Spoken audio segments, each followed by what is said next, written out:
बिस्मिल्लाहिर्रहमानिर्रहीम। Welcome to my YouTube channel. आज जो टॉपिक हम लर्न करेंगे that is about fringe benefits. इस वीडियो में हम जानेंगे कि फ्रेंच बेनिफिट्स का क्या मतलब है, इसकी कितनी इकसाम है और फ्रेंच बेनिफिट्स के क्या ऑब्जेक्टिव होते हैं। तो आइए अपनी वीडियो को स्टार्ट करते हैं। सबसे पहले हम जानते हैं फ्रेंच बेनिफिट्स का क्या मतलब होता है।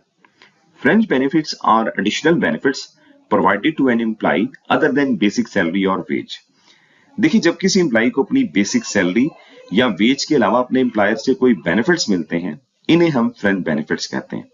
मतलब कि एम्प्लॉय अपनी बेसिक सैलरी तो हासिल करेगा ही, लेकिन साथ में उसे कुछ नॉन मॉनेटरी बेनिफिट्स जो अमूमन डायरेक्टली कैश की सूरत में नहीं मिलते, उसे हम फ्रेंच बेनिफिट्स कहते हैं।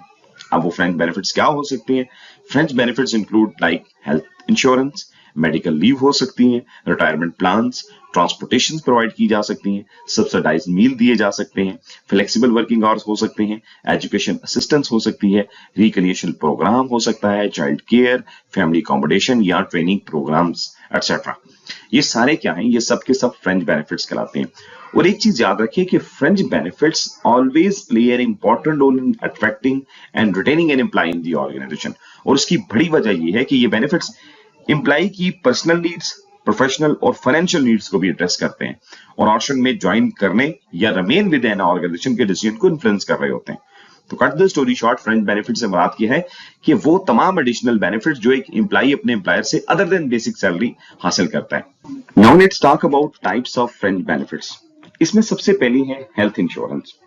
याद रखें, हेल्थ इंश्योरेंस जो है ये सबसे ज्यादा वैल्यूएबल बेनिफिट है किसी भी एम्प्लॉय की नजर में, क्योंकि आज के इस दौर में अपना और अपनी फैमिली के मेडिकल अखराजात को सिर्फ बेसिक सैलरी में बर्दाश्त करना इंतहाई मुश्किल है।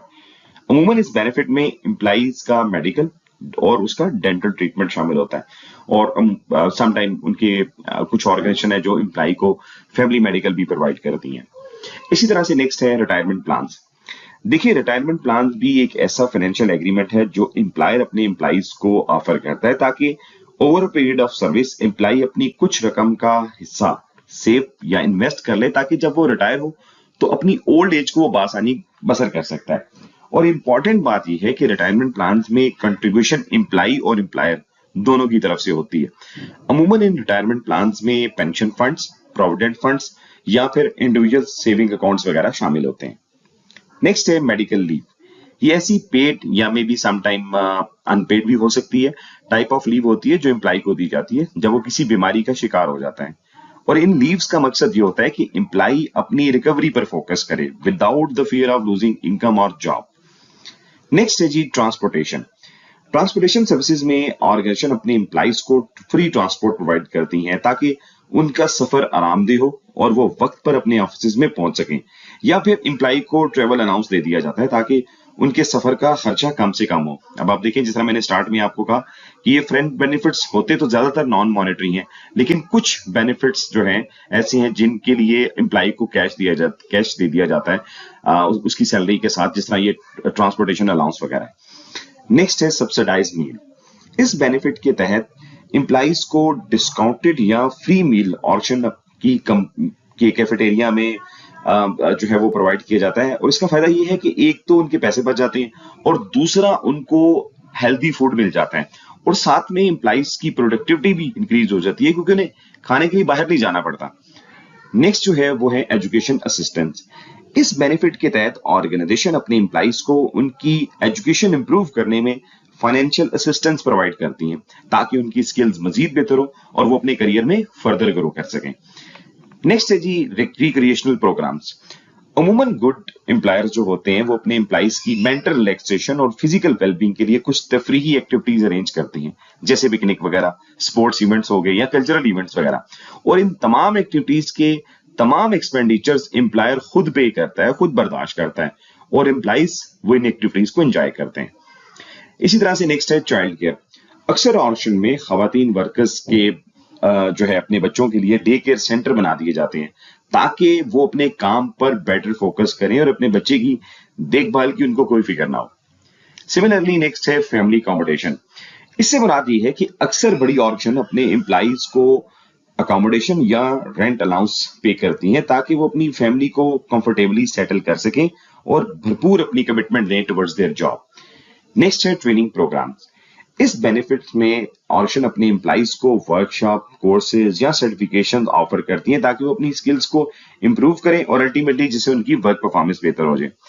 तो माय डियर, ये वो तमाम बेनिफिट्स हैं जो एम्प्लॉयर्स अपने एम्प्लॉय की वेलबींग के लिए उनको प्रोवाइड करते हैं ताकि वो ज्यादा से ज्यादा मोटिवेट रहें और अपनी रिटेंशन को इंप्रूव करें और अपनी प्रोडक्टिविटी को इंक्रीज करें।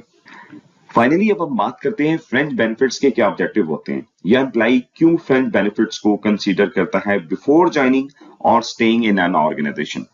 इसमें सबसे पहला ऑब्जेक्टिव है एम्प्लॉइज अट्रैक्शन एंड रिटेंशन। देखिए, एम्प्लॉइज किसी भी ऑर्गेनाइजेशन को ज्वाइन करने से पहले ये देखते हैं कि उनको उनकी बेसिक सैलरी के अलावा और कौन से बेनिफिट्स हासिल हो रहे हैं अपने एम्प्लॉयर से, और वो ही बेनिफिट्स एम्प्लॉय के ज्वाइन करने या ना करने के डिसीजन को इन्फ्लुएंस करते हैं। अगर उसको बेनिफिट ज्यादा मिल रहे हैं तो वो ज्वाइन करेगा, अगर बेनिफिट्स कम मिल रहे हैं तो वो उनको ज्वाइन नहीं करेगा। फिर एक बात और वो है एम्प्लॉय रिटेंशन। देखिए, employ retention is a big challenge for organisation और फ्रीक्वेंट टर्नओवर ना सिर्फ आपकी रिक्रूटमेंट कॉस्ट को इंक्रीज करता है बल्कि न्यू स्टाफ की ट्रेनिंग के अखराजात भी बढ़ा देता है।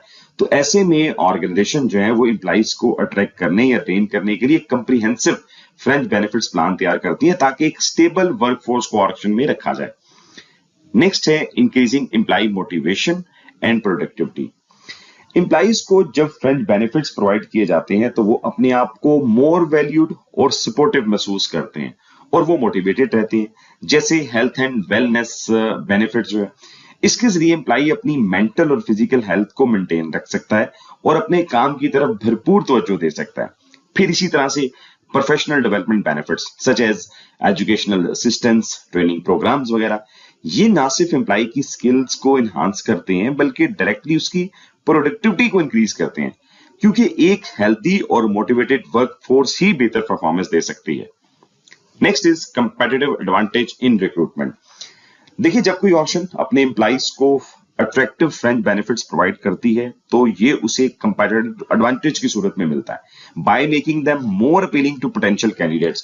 क्योंकि आज के दौर में एम्प्लॉइज ना सिर्फ जो है वो बेसिक सैलरी में इंटरेस्टेड होते हैं बल्कि साथ में वो ये ज्यादा देखते हैं कि उनको और बेनिफिट्स क्या मिल रहे हैं अपने एम्प्लॉयर से। बाकी जिस तरह मैंने आपसे कहा कि हेल्थ बेनिफिट्स हो गए, पेड लीव्स हो गए, रिटायरमेंट प्लान्स हो गए, ट्रेनिंग की फैसिलिटीज हो गई, अकोमोडेशन वगैरह, तो आज के दौर में एम्प्लॉय ये भी देखता है कि बेसिक सैलरी के अलावा मुझे क्या इस किस्म के बेनिफिट्स मिल रहे हैं और कितनी तादाद में मिल रहे हैं, जिससे ना सिर्फ उसकी क्वालिटी ऑफ लाइफ बेहतर हो बल्कि उसका जो वेलबींग है वो भी इंक्रीज कर जाए।